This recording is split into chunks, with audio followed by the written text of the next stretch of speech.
Hello and welcome to the Personalities of the Tarot podcast. I'm your host, Elizabeth Seer, and this is Season 2, Episode 8 for October 23rd, 2023. This episode is all about Scorpio, the Death card, and the Five of Cups, which begins the Scorpio season. We also have our October full moon lunar eclipse coming up October 28th. As always, I've got a tarot tip and your list of famous and infamous birthdays, so do that thing you do. Get comfy and chill, walk, drive your car, or whatever it is you do while listening, and let's see how we can all get through this next transitional period.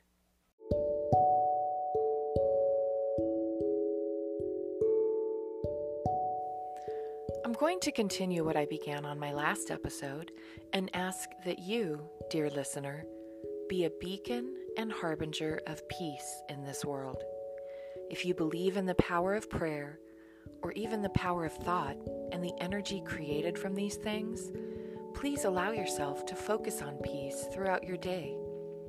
This world needs peace. The earth needs peace. Her inhabitants need peace.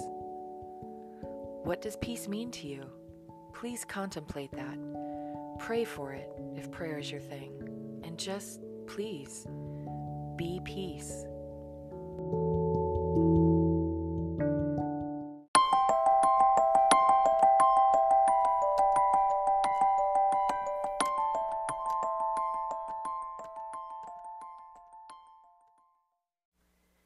Let's talk about the energy of Scorpio, the stingy little scorpion, which rules the period of October 23rd through November 22nd and is represented by the Death card in the major arcana. The Death card. There is no scarier symbol for those who don't understand or know tarot. Well, maybe the Tower, or the Devil, or the Three of Swords, or the Ten of Swords. But death? Oof, that one is super scary for the uninitiated.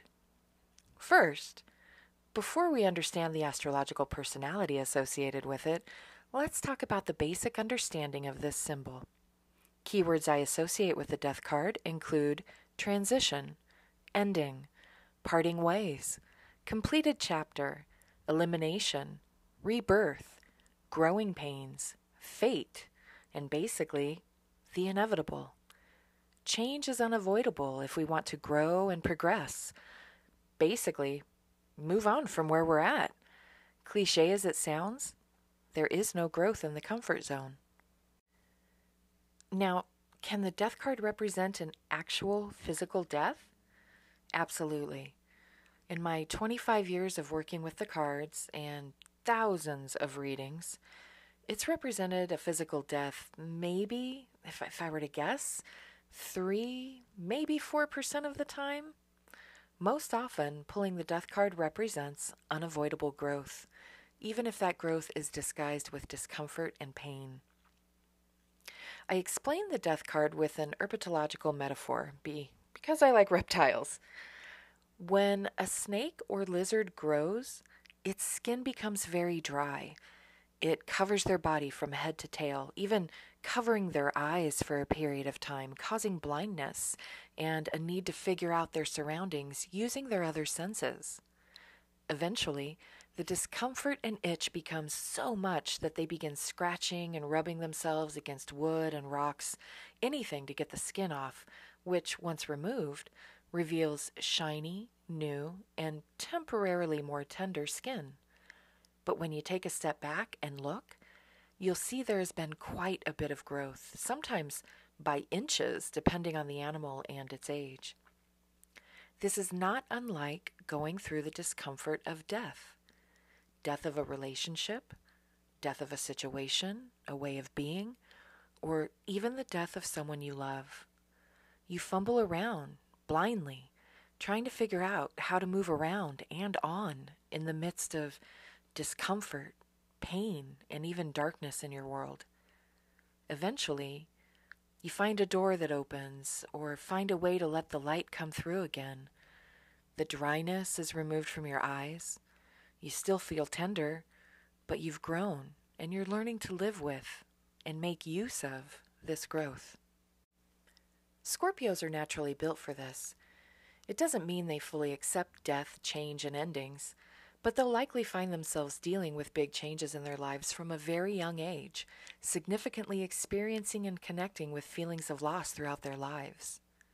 Now, before we feel sad for the Scorpios, you have to know that they're incredible at helping others through the discomfort and pain of loss because their own makeup understands it on a spiritual level, even if death scares them.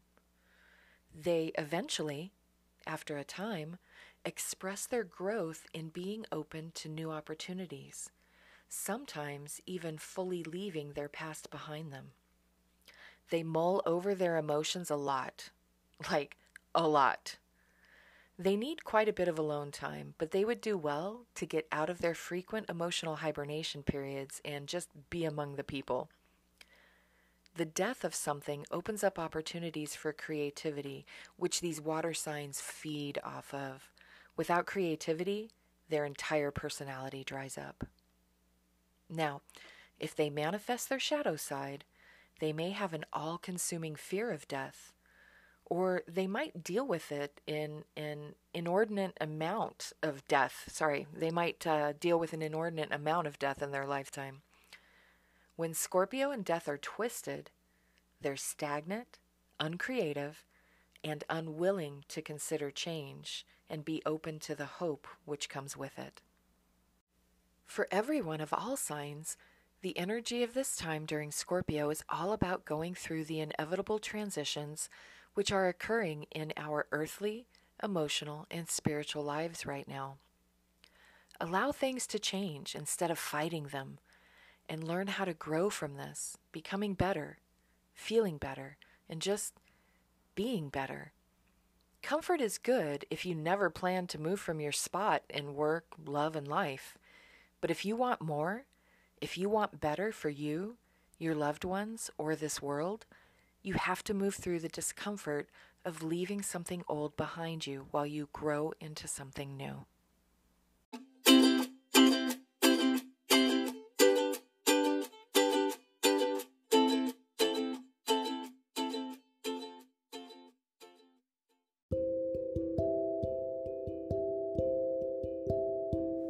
Hey there! I'm a 5-star tarot and psychic reader. I have 5 stars on Google, Fiverr, Groupon, Fresha, etc. If you're interested in getting a great life reading, you can book a session with me by visiting elizabethseer.com. Please note, I don't work for any permanent companies. I do understand there may be someone out there using my name at one or more of these companies, so make sure you get the real deal at elizabethseer.com. That's ELIZABETHSEER.com.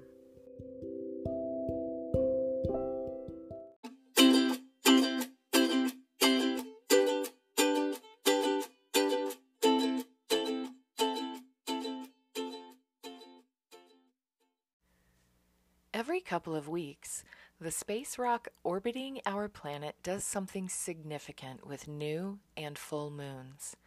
And during eclipse season, we get solar and lunar eclipse pairs 2 weeks apart. On October 14th, the new moon's shadow moved between Earth and the Sun, creating an annular, or partial, solar eclipse. Now, on the 28th, we'll have our final eclipse of the year, a partial lunar eclipse, when the moon passes through Earth's shadow, making it appear less bright than usual. This October full moon is known as the Hunter's Moon in the Old Farmer's Almanac because it was traditionally assigned to go hunting for food in preparation for the winter after last month's harvest. While new moons are great for beginning something and working on manifesting, full moons are for releasing and letting go. When the moon is eclipsed, covered by the Earth's shadow, or partially covered as it is in this case, emotional and subconscious patterns can be brought to the surface where they can be dissected and released if they're no longer serving your highest good. When something comes to fullness, it's at capacity, it's done. So the full moon is a great time to be done with those things which have come to fullness in your life. Be like Elsa. and let it go.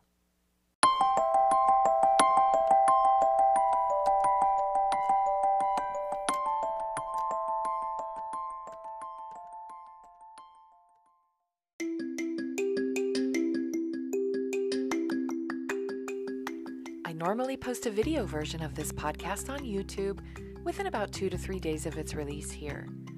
My Elizabeth Seer YouTube channel also has informative tarot videos and some cool information on my products like the Lenormand Seer Oracle.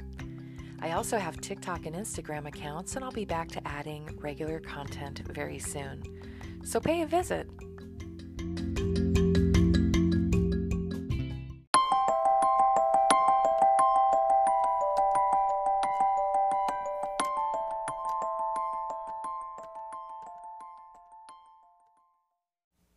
This week's tarot tip is all about the shuffle. I get asked quite a bit how you're supposed to shuffle a tarot deck. My answer is always, you shuffle the deck in the way you wish to shuffle the deck. After all, it's your deck. When I first began reading tarot, I tried gentle shuffling and mixing like I'd seen from other readers, and it worked for them. But I just wasn't feeling that. So I've been shuffling my cards like a Las Vegas poker dealer ever since. Shuffle in a way that feels right for you. You might have to try a few styles before you find one that works for how you read, or will end up reading once you get that shuffle down.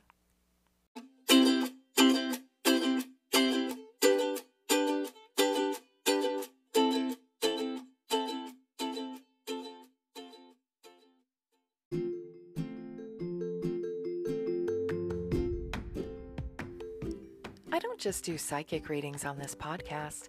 I also offer different products at my website, elizabethseer.com, to help you in your tarot and divination journey. At my site, you'll find a link to Amazon where you can purchase a copy of my paperback book, Ex Libri Tarot, from the Library of Tarot. It's an easy tool for those interested in beginning their own tarot adventure.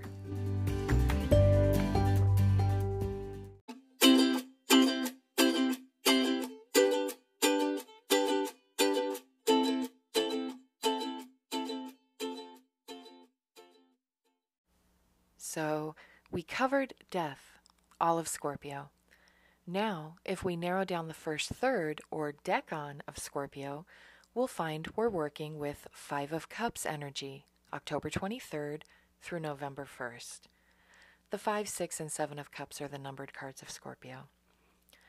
As if death wasn't sad enough, the 5 of Cups means mourning, loss, hopelessness, grief, regret, and basically missing and wishing for what might have been. Those born during this period of October 23rd through November 1st may experience quite a bit of sorrow in their lives and have difficulty understanding their own inner turmoil. They can also reach the highest peaks of understanding gratitude for what they've experienced. They would do well to get involved in work outside of themselves, helping other people, animals, or even the planet.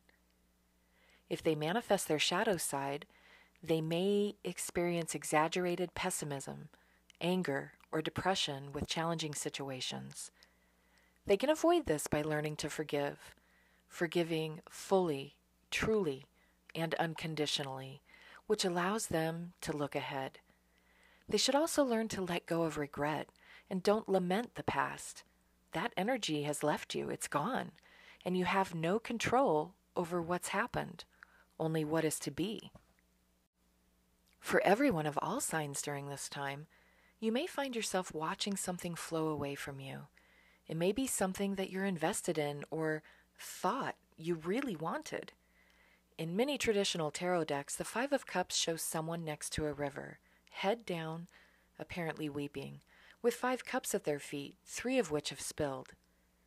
This person must grieve for what he's lost, but once he can lift his head again, he'll see that he still has 2 cups which are full, something to be grateful for. You may experience this time as a period of great emotional or spiritual upheaval, which can lead to much-needed cleansing. Overwhelming emotions could restrict growth, so while the loss may be challenging, try not to focus on a lack of fulfillment or bitter memories, but instead start to think about what you can create for the future.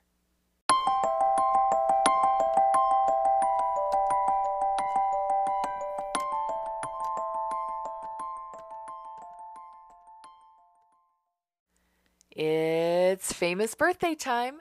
Here's a random list of famous or infamous early Scorpio characters and celebrities born October 23rd through November 1st, who embody and or work with Five of Cups energy. As always, this list doesn't mean I agree or disagree with a person's words or life choices. It's simply to educate on the early Scorpio personality, giving you the opportunity to compare public personas with their tarot and astrological correlations, for bad or good. Emilia Clarke, Ryan Reynolds, Sam Raimi, leave it to a Scorpio to direct a movie titled Evil Dead. Weird Al Yankovic, soccer great Pele, Katy Perry, Samantha Bee, Pablo Picasso, Bootsy Collins, Sylvia Plath, Annie Potts, Julia Roberts, Joaquin Phoenix, Bill Gates, Winona Ryder, Bob Ross, John Adams, the second U.S. President, Ivanka Trump, Rob Schneider, Willow Smith, Robert Van Winkle, also known as Vanilla Ice of home flipping fame, John Candy, John Keats, Dan Rather, Anthony Kiedis, Apple CEO Tim Cook, and, if you know, you know, Aubrey Drake Graham.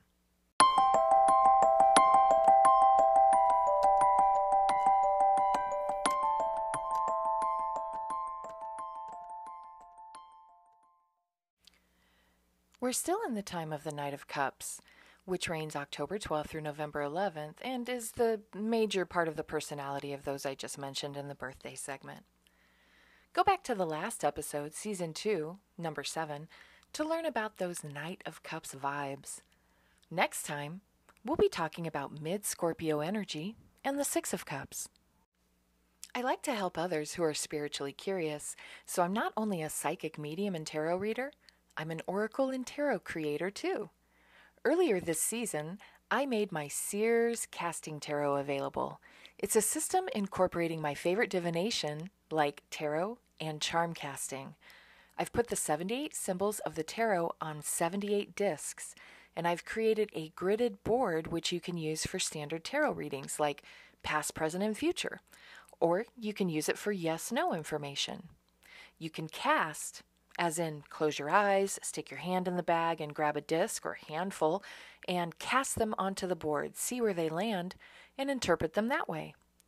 This is a really cool and great companion and clarifier for your other oracle and tarot readings as well. I have a couple of personalized versions made with custom printed cloth bags and boards at my website, or you can click the link and purchase the set directly from the manufacturer through print on demand. I love this set. I've been taking it everywhere and using it regularly. At elizabethseer.com, you'll also find my Lenormand Seer Oracle, which was released last year. It's available as a casting oracle and as a card set. I use both versions and I get incredible information from them every time. Gotta give love to my chicks with spiritual gifts. If you're interested in different intuitive readers or new and creative intuitive readings, make sure to check out my team at chickswithspiritualgifts.com and book a reading with Kimmy, Lindsay, Sheila, or me. Use this time at the beginning of Scorpio to let go of those unhappy or uncomfortable things which may still have control over your thoughts and feelings. You no longer have control over the past, but you can control your thoughts and feelings in the present moment, being grateful for where you've come from and making space for inspiration and hope.